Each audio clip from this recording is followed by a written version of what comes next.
How's it going, guys? We're here with a second ever episode of Crimson Coverage. I'm here with 2026 offensive tackle and Alabama commit Bear Fretwell. How are you doing, Bear? I'm doing great. Thanks for having me on, man. Yes, sir. Absolutely. Bear's a kid that was committed to Georgia Tech. I believe it was in June. Is that correct? Yes, sir. Committed in June. Received an offer from Alabama. He wanted to be respectful of his commitment to Georgia Tech. So, waited a couple weeks to post it. Went to Tuscaloosa, had a workout. Things went well, got the offer and stuff. And like I said, waited to post it. It seems like your recruitment picked up steam pretty quick. And, you and I have spoken in the past about it, but, kind of let the audience know how quickly your recruitment picked up and all these offers and how it made you feel seeing your recruitment pick up, getting all these offers and just having all this exposure. How did that make you feel? It really felt great, because really all these offers, you can only go to one school. So the amount of offers, it really just shows the work that I've put in as a player. So for y'all who don't know, I have reclassed from a 26 to 20 or 27 to 26. So 4 months ago, I didn't have any offers. So I had no offers, no interest. And then Georgia State followed me. A few days later, I had offered to Georgia State. This was 4 months ago. And then from then, it's just been crazy. So last season was my sophomore season. Skip junior season. This will be my senior season. So it's felt great, but I wanted to, go ahead and flip the commitment and shut it down so I can play high school football this year. No, 100%, man. Yeah. And that's a thing, that I didn't even know when I first spoke to you. You said you reclassed, and I was like, wow, man, that's really impressive, because in the past, a lot of kids that reclass, you kind of see their rankings fall off, and they don't really have these schools that they would have had at the top anymore. And for you to have Georgia Tech and all these other schools still pursuing you and wanting you a year early, that's just very impressive to me. And is a testament to the type of character you have as well as the type of player you are. But you actually got in contact, with Alabama several months ago. Obviously went ahead and flipped your commitment, and you kind of said it. But so your recruitment shut down? So it will be very soon. I haven't made that post yet, but it's going to be hard for a college to come in and try to build a better relationship within Alabama, and it's going to be hard for Alabama's facilities are second to none, and I really look at facilities a lot. So there's really no other college that can compare to, the way that I see Alabama. No, that's understandable. Yeah. And me and you talked, and last time you said you were a Georgia fan, Yeah. growing up. So that Yeah. was definitely something that caught my attention, and probably something that a lot of people don't know because when they see your name, they're like, "Was he named after Bear Bryant?" And was he a Bama fan? And deep down, I'm sitting there going, "Well, he kind of grew up a Georgia fan, but." Yeah. It's very interesting, to hear that, but kind of speak on like how it's going to be or how it's Mhm. made you feel to see, a school like Alabama, who you grew up watching, Yeah. what it's like to have a relationship with the coaching staff, to have that opportunity to play in the SEC and do it at a high level. Growing up watching these SEC games, watching these big football games, I remember sitting on the couch watching the Georgia Alabama game. And my uncle, he was like, that could be you one day. And I kind of laughed and just thought that was crazy. But yeah, houses are definitely going to be divided. My family is very supportive. They're going to support. I can still go to Bama.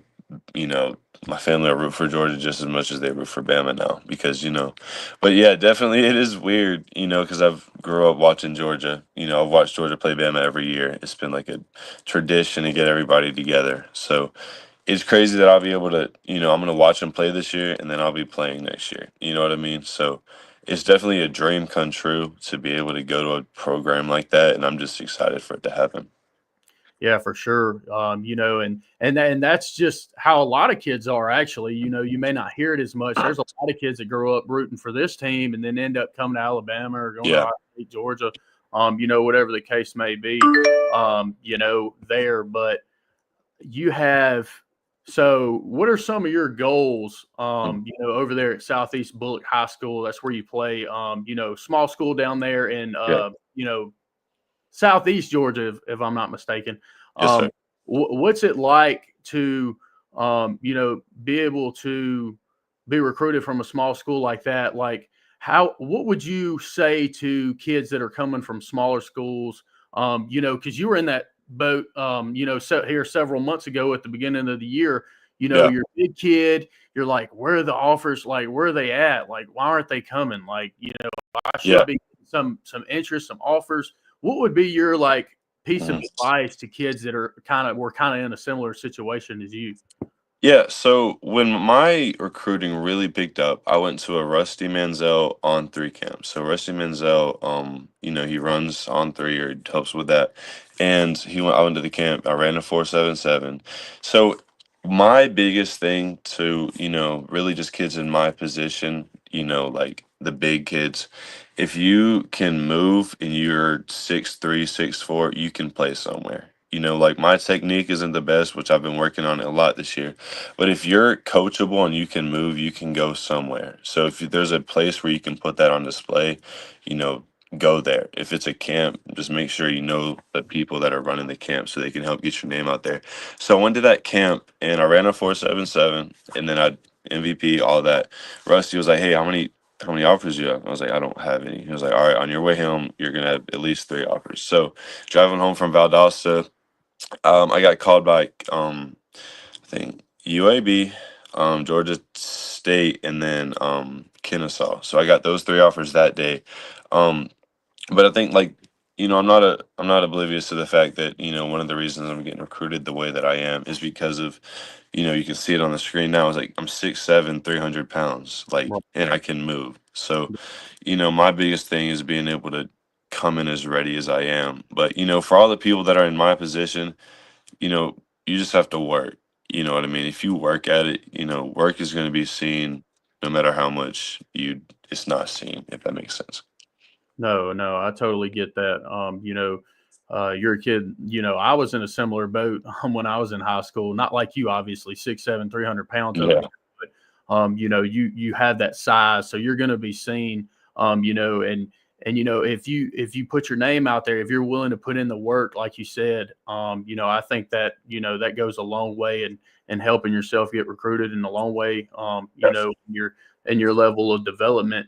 I wanted to ask you, since you committed to Alabama, Mhm. have you spoken to, have you received like any kind of messages like, "Hey, man, congrats on committing," from like any of the players or commits?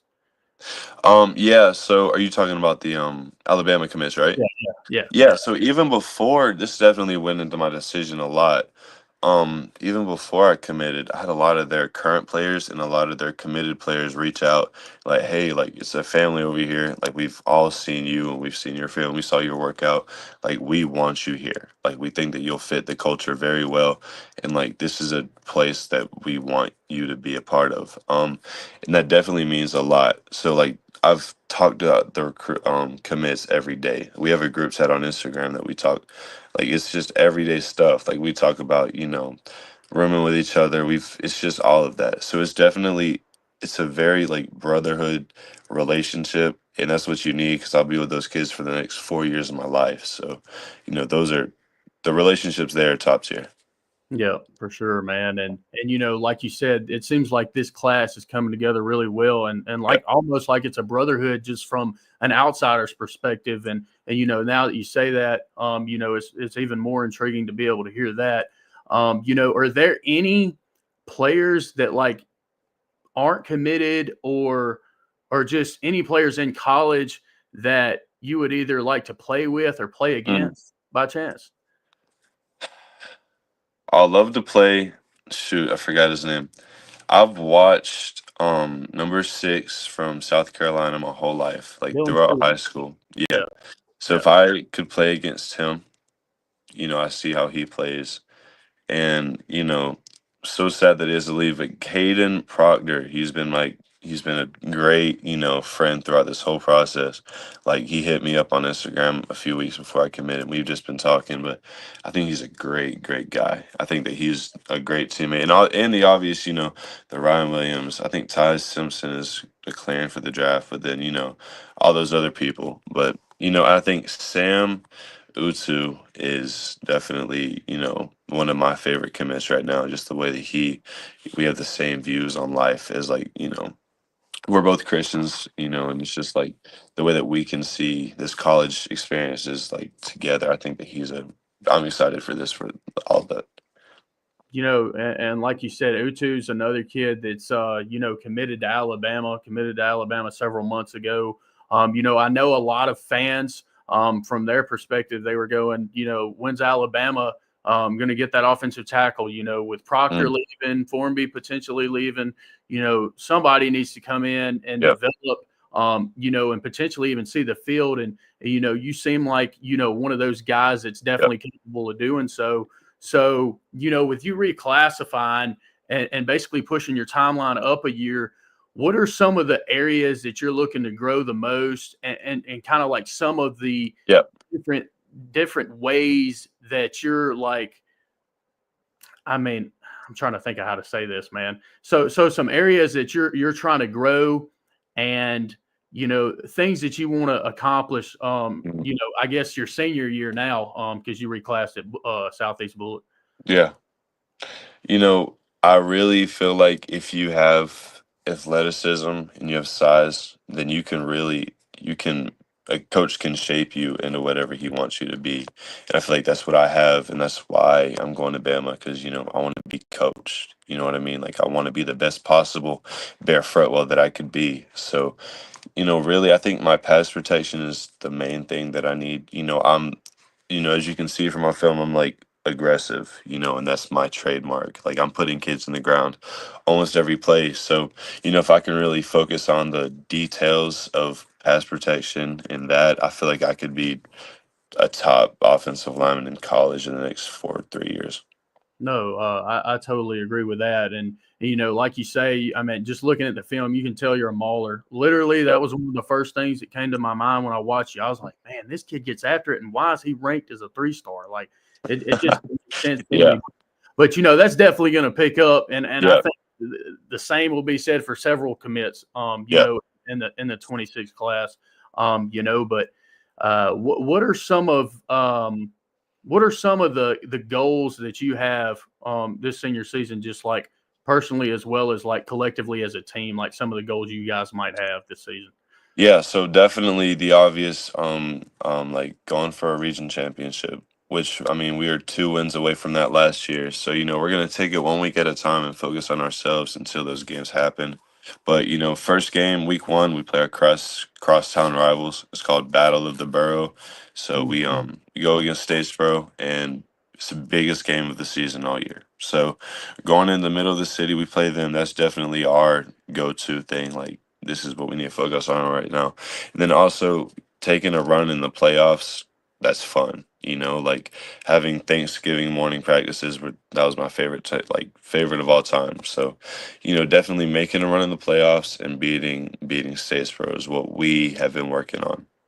No, absolutely. And like you said, it really there's really no better feeling than practicing in November. Yeah.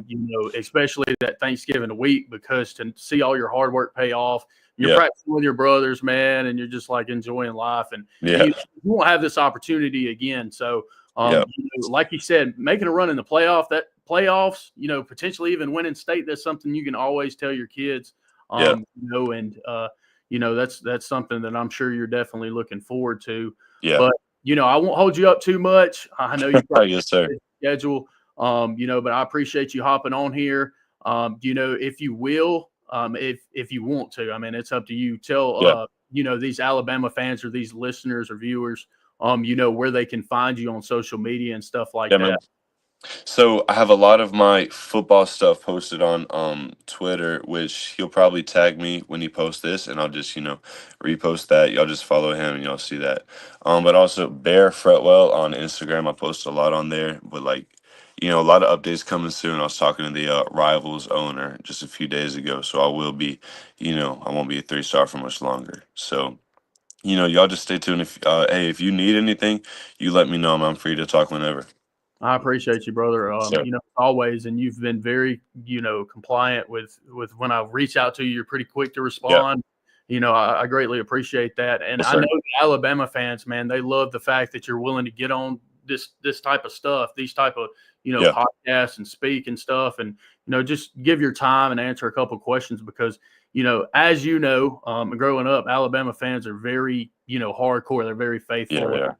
and Yeah, love Alabama, and they love all of their players. And so, it'll be exciting, mhm. to follow your senior season. Now, it seems weird to say because you reclassified, but Yeah, it'll definitely be something to follow. And last thing, so you said your official yeah. visit would be against Tennessee. Is that correct? Yes, sir. So I'm gonna be at all the home games. I'm gonna try to fly up for a few, drive up for a few, but I'll be at all the home games. But my official visit will be the Tennessee game. Yeah.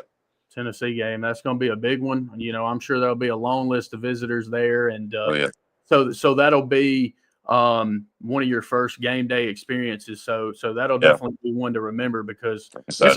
that's going to be a huge game. That's a big rivalry. It really Oh yeah. doesn't get much bigger than that. A lot of Alabama Oh fans, yeah. it's bigger than Auburn. So Yeah. I like I said, I appreciate you getting on here, Yeah. taking For sure. time. Just for myself, guys. Just started this brand, just started, doing my thing here at Crimson Coverage. You can follow us on TikTok, X, YouTube, Facebook, and you can see all the handles right there. But look forward to giving you guys more exclusive interviews with recruits and from various different sports. And, really appreciate Bear for taking the time today. Yes, sir. I appreciate you guys tuning in. I know he does. And, until next time, I appreciate y'all. Make sure you like and subscribe, comment. Even if you have any questions for Bear, after watching this, I Yeah. can send it to him and post it. Yeah. Essentially, get his response and make a graphic because I've done that several times for him. Yeah. So like I said, appreciate y'all. I hope you have a great I hope you have a great Wednesday, and we'll see y'all later, man. Roll Tide.